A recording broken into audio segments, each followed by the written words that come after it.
बिस्मिल्लाहिर्रहमानिर्रहीम, अस्सलाम वालेकुम। आज हम बात करेंगे कि पेट के अंदर जो बच्चे की हमने हरकत के बारे में बात कर रहे थे। हरकत में कमी थी तो हमने ऑलरेडी पिछली वीडियो आपने देख ली होगी।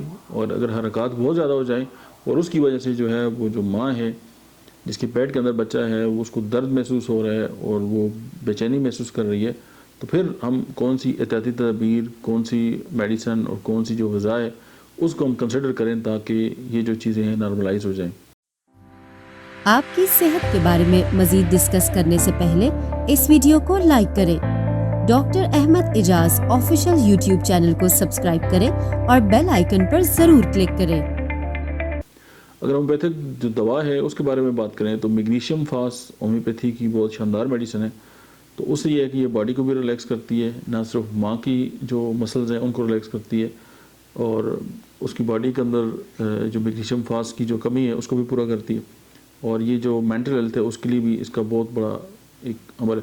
और स्पेशली जब मसल्स के अंदर क्रैम्प्स पड़ते हैं और जो मसल जहाँ पे भी इन्वॉल्व हो जाए तो मैग्नीशियम फास्ट जो है वो वहाँ पे बहुत ज़्यादा हेल्पफुल हो सकती है।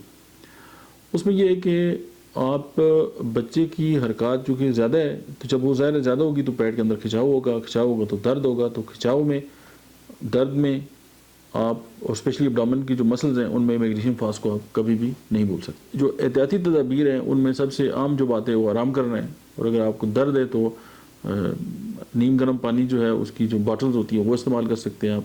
मैग्नीशियम फास्ट यूज़ करें, उससे आपका ये मसला हल हो जाएगा। और ग़िज़ा में मैग्नीशियम और कैल्शियम जो है उससे भरपूर जो ग़िज़ा इस्तेमाल करें। दूध हो गया, बादाम हो गया, केले हो गए और जो ज़्यादा मिर्च मसाले वाली ग़िज़ाएँ हैं आप उनसे परहेज़ करें तो आपका ये जो मसला है ये बड़े ज़बरदस्त तरीके से सबसाइड हो जाएगा।